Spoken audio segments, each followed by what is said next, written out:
हम लोग drawing instrument के बारे में बात कर रहे थे, जिसमें से आज हम लोग कंपास के बारे में बात करेंगे। तो ये जो इंस्ट्रूमेंट है कंपास, इसको आप लोग बचपन से यूज कर रहे हैं। सिर्फ इसके मेन फैक्ट को हम लोग को जान लेना है, ताकि जो भी कंपिटिटिव एग्जाम में इसके बारे में अगर क्वेश्चन अराइज होता है तो हम लोग सॉल्व कर सकें। ठीक, तो कंपास में देखेंगे सबसे पहले कि इसका उपयोग हम लोग कहाँ करते हैं। तो कंपास का उपयोग हम लोग कहाँ करते हैं? आर्क लेने के लिए, सर्कल ड्रॉ करने के लिए, सेमी सर्कल ड्रॉ करने के लिए। कह सकते हैं कि जहाँ पे हमको वृत्त बनाना हो तो वहाँ कंपास का उपयोग करते हैं। अर्धवृत्त बनाना हो, अर्धवृत्त बनाने के लिए भी कंपास का उपयोग करते हैं। या हमको चाप लेना हो वृत्त का, तो वहाँ भी हम लोग कंपास का उपयोग करते हैं। दूसरा, इसका और सबसे इम्पोर्टेंट पॉइंट ये है कि इसका उपयोग हम लोग कहाँ करते हैं?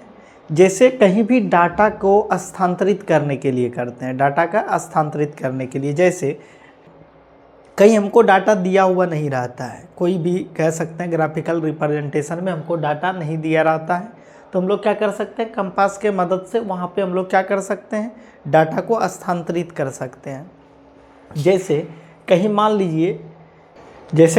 लीजिए कि एक ऑब्जेक्ट दिया हुआ है, यहाँ पे ये इसका जो डायमेंशन है ये नहीं पता है हमको, तो कंपास के मदद से कैसे स्थानांतरित कर सकते हैं? तो कंपास को लेंगे, यहाँ पे स्प्रेड करेंगे और यहाँ से हम लोग क्या करेंगे? स्प्रेड करके इसको हम लोग ड्राइंग में फिर से इतने लेंथ का, या कह सकते हैं जो भी डायमेंशन है यहाँ, उसी डायमेंशन का हम लोग लाइन ड्रॉ कर सकते हैं। या उसी डायमेंशन को हम लोग क्या कर सकते हैं? कॉपी कर सकते हैं, कोई दिक्कत। तो इसका उपयोग डाटा के स्थानांतरित करने के लिए भी कह सकते हैं कि हम लोग कंपास का उपयोग करते हैं। इन्हीं सब पॉइंट को यहाँ पे लिखे हुए हैं, सभी पॉइंट को देखेंगे। फिर इसके जो पार्टिकुलर कह सकते हैं कि सेक्शन है, उसको क्या बोलते हैं, उसके बारे में भी बात करेंगे। पार्टिकुलर सेक्शन में देखिए यहाँ पे नी ज्वाइंट से जुड़ा हुआ रहता है। जो इसका नीडल पॉइंट होता है और जो इसका जो लेड पॉइंट होता है, दोनों नी ज्वाइंट से जुड़ा होता है। दूसरा, यहाँ पे एक साइड में क्या होता है? ड्राइंग पेंसिल हम लोग अटैच करते हैं, और दूसरा साइड क्या होता है? ये फिक्स रहता है। और हम लोग जब भी करते हैं, सर्कल ड्रॉ करते हैं या सेमी सर्कल ड्रॉ करते हैं या चाप लेते हैं, तो नीडल वाले पॉइंट को हम लोग फिक्स रखते हैं और लेड वाले पॉइंट को हम लोग क्या करते हैं? मूव कराते हैं। कोई दिक्कत? यही बात यहाँ पे लिखे हुए हैं। दूसरा, और इसमें सबसे इम्पॉर्टेंट पॉइंट ये है कि क्वेश्चन इससे जो पूछा जाता है, जनरली ये पूछा जाएगा कि कंपास का उपयोग कहाँ करते हैं। तो draw arc and arc of circle, ये बात ध्यान रखिएगा कि इससे हम लोग आर्क ड्रॉ करने के लिए किसका आर्क? तो सर्कल का आर्क ड्रॉ करने के लिए हम लोग कंपास का उपयोग करते हैं। दूसरा, इसमें सबसे बड़ा इम्पोर्टेंट बात ये और है कि कहीं कहीं पूछा जाएगा कि लार्ज साइज कंपास में कितने mm तक के व्यास के लिए उपयोग किया जाता है। तो लार्ज साइज कंपास में आपको जनरली 50 से 150 mm तक के व्यास के लिए हम लोग लार्ज साइज का कंपास का उपयोग करते हैं। और स्मॉल साइज के कंपास का उपयोग कहाँ करते हैं? 50 mm से कम व्यास वाले कह सकते हैं कि सर्कल के लिए, या आर्क ऑफ सर्कल के लिए, या सेमी सर्कल के लिए हम लोग स्मॉल साइज कंपास का उपयोग करते हैं। तो 50 mm से कम डाया के लिए ध्यान रखिएगा कितना, कौन सा कंपास का उपयोग करेंगे? Small compass, small size.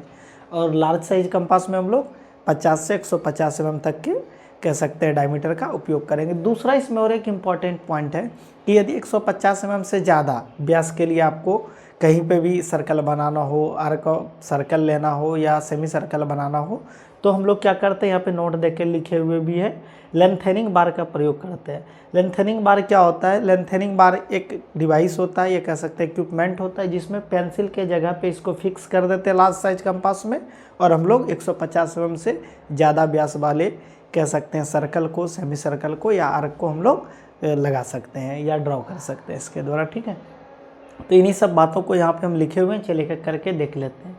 कह रहा है कि यह एक ऐसा इंस्ट्रूमेंट होता है जिसके द्वारा सापेक्ष माप को स्थानांतरित किया जाता है। कोई दिक्कत इस लाइन में? यह एक ऐसा इंस्ट्रूमेंट होता है जिसके द्वारा डाटा को स्थानांतरित किया जाता है या सापेक्ष माप को स्थानांतरित किया जाता है, ध्यान रखिएगा। फिर है कि इसका उपयोग अर्धवृत्त, वृत्त तथा वृत्त के चाप को ड्रॉ करने के लिए किया जाता है। ये भी इम्पॉर्टेंट पॉइंट है, ध्यान रखिएगा, क्योंकि यहाँ से क्वेश्चन ये पूछता है कि कंपास का उपयोग आर्क ऑफ सर्कल दे देगा कि निम्न में से कौन ऐसा इंस्ट्रूमेंट है जिसके द्वारा आर्क ऑफ सर्कल ड्रॉ किया जाता है। तो ध्यान रखिएगा कंपास। उसके बाद है कि इसमें एडजस्टेबल लेग को इसमें लिखा हुआ है कि इसमें एडजस्टेबल लेग में पेंसिल को लगाया जाता है। ये जो एडजस्टेबल लेग है यहाँ पे हम लोग क्या करते हैं? पेंसिल लगाते हैं।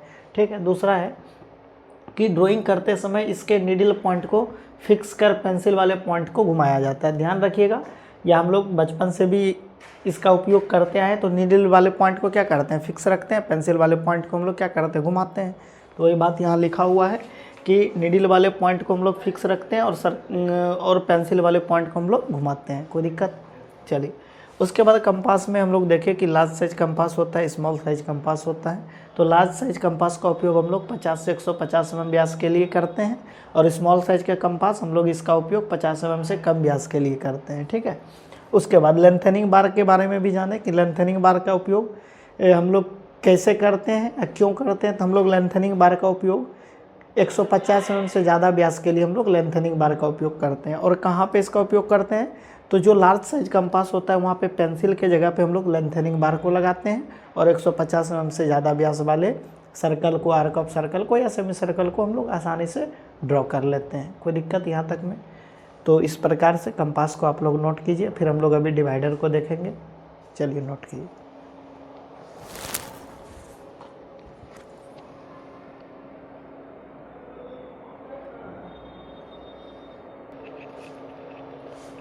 चलिए अब हम लोग बात करेंगे डिवाइडर के बारे में। तो डिवाइडर में देखिए क्या होता है कि इसमें दो नीडल पॉइंट होता है। ठीक है, और दोनों नीडल पॉइंट नी जॉइंट से जुड़ा हुआ होता है। चलिए आगे इसके बाद इसका उपयोग के बारे में जानेंगे कि डिवाइडर का उपयोग हम लोग कहाँ करते हैं। तो इसका उपयोग लाइन को समान भागों में बांटने के लिए, चाप को समान भागों में बांटने के लिए, और इसका उपयोग डाटा के स्थानांतरित करने के लिए भी डिवाइडर का उपयोग करते हैं। साथ ही साथ इसका उपयोग बीमा को स्केल पे पढ़ने के लिए भी करते हैं। ठीक है, इन्हीं सब बातों को यहाँ पे लिखे हुए हैं, इनको देखते हैं। तो कह रहा है कि इसमें दो टांगे होती है जिन्हें नी जॉइंट से जोड़ा जाता है। देखिए यही दो टांग है, इसको नी जॉइंट से जोड़ा जाता है। कोई दिक्कत इस लाइन में? अगला कह रहा है कि इसमें दोनों टांगों के सिरों पर नीडल पॉइंट होता है। इसमें दोनों सिरों पर क्या होता है, नीडल पॉइंट होता है। डिवाइडर में दोनों सिरों पर नीडल पॉइंट होता है। कोई दिक्कत? उसके बाद कह रहा है कि डिवाइडर का उपयोग किसी लाइन या चाप को समान भागों में बांटने के लिए, किसी लाइन को या चाप को, कोई एक लाइन है सपोज, इसको समान भाग में बांटने के लिए डिवाइडर का उपयोग करेंगे। कोई चाप है उसको समान भाग में बांटने के लिए डिवाइडर का उपयोग करेंगे। उसके बाद ड्राइंग के बीमाओं को एक दूसरे भाग में स्थानांतरित करने के लिए किया जाता है। अब कोई भी सपोज ये ड्राइंग है, इसका देखिए यहाँ पर डाटा नहीं दिया हुआ है, बीमा नहीं दिया हुआ है, तो हम लोग यहीं से डिवाइडर के थ्रू कॉपी करके इसी का ग्राफिकल रिप्रेजेंटेशन कर सकते हैं। तो वही बात लिखा हुआ है कि ड्राइंग के बीमाओं को एक दूसरे भाग में स्थानांतरित करने के लिए भी डिवाइडर का उपयोग किया जाता है, तथा ड्राइंग के बीमाओं को स्केल पर पढ़ने के लिए किया जाता है। अब कोई ड्राइंग का बीमा है, सपोज हमको जानना है कि ये लेंथ कितना है, तो हम लोग क्या करेंगे, डिवाइडर को लेंगे, यहाँ पे स्प्लिट करेंगे और यहाँ से स्केल पे ले जाएंगे और देख लेंगे कि इस भाग का लंबाई कितना है। तो वही बात लिखा हुआ है यहाँ कि ड्राइंग के बीमाओं को स्केल पर पढ़ने के लिए भी डिवाइडर का उपयोग करते हैं। कोई दिक्कत यहाँ तक इस लाइन में? तो डिवाइडर के बारे में हम लोग क्या क्या जाने, इसमें दो टांगें होती है जिन्हें नी जॉइंट से जोड़ा जाता है। दो टांगें हैं, नी जॉइंट से जोड़ा जाता है। दूसरा बात, इसमें दोनों टांगों के सिरे पर निडल पॉइंट होता है। दोनों टांग का सिरा पे क्या है, निडल पॉइंट है। उसके बाद इसका उपयोग कहाँ करेंगे, क्योंकि इसका उपयोग बहुत इंपॉर्टेंट है, इससे क्वेश्चन रहता है। ठीक है, तो इसका उपयोग कहाँ करेंगे, किसी लाइन या चाप को समान भागों में बांटने के लिए, ड्राइंग बीमा को एक दूसरे स्थान पर स्थानांतरित करने के लिए।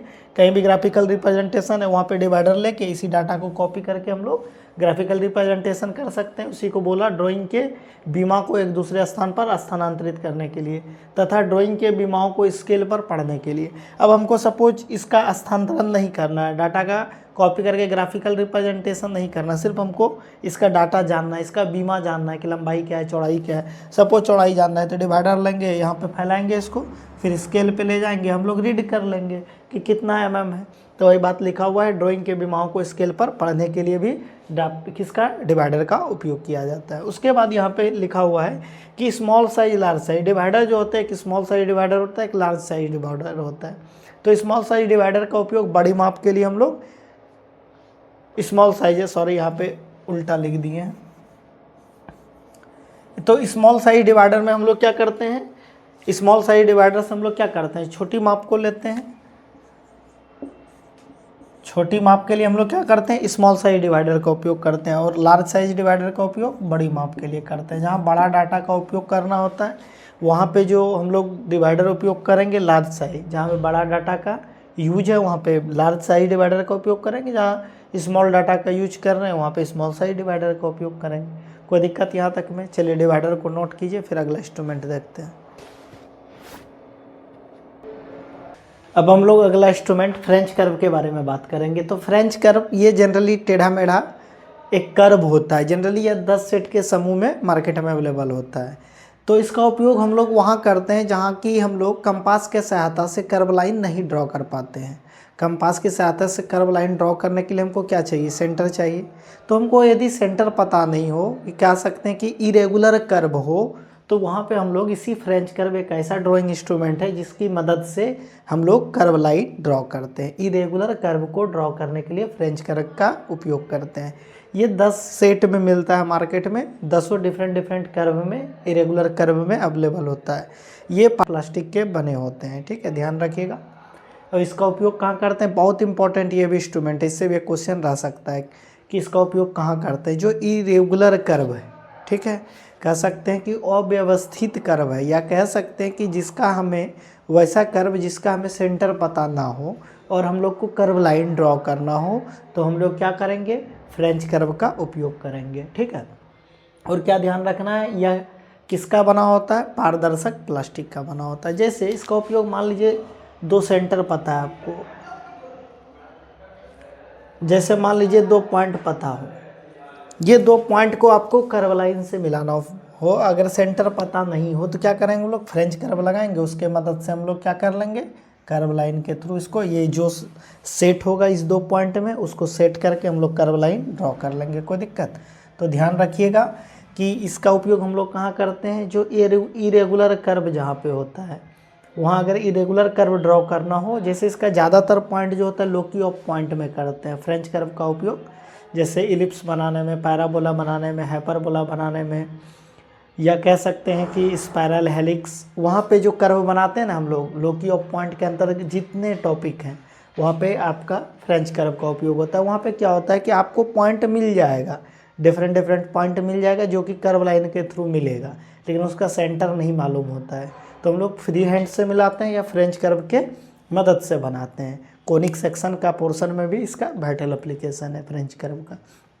तो ध्यान रखिएगा, इसका उपयोग अव्यवस्थित वक्र को बनाने के लिए किया जाता है, या कह सकते हैं कि इसका उपयोग वहाँ भी कर सकते हैं जहाँ की कंपास के मदद से हम लोग कर्व लाइन नहीं ड्रॉ कर सकते हैं, ठीक है। उसके बाद ये पारदर्शक प्लास्टिक के बने होते हैं या प्लास्टिक के बने होते हैं, चलेगा, ठीक है। उसके बाद ये प्रायः 10 सेट में मार्केट में उपलब्ध होते हैं, इतना बात ध्यान रखिएगा। ये जो आप देख रहे हैं यहाँ पे हम 3 बनाए, इस प्रकार का 10 सेट रहता है। जब मार्केट में इसको खरीदने जाइएगा तो ये 10 सेट में अवेलेबल होगा आपको।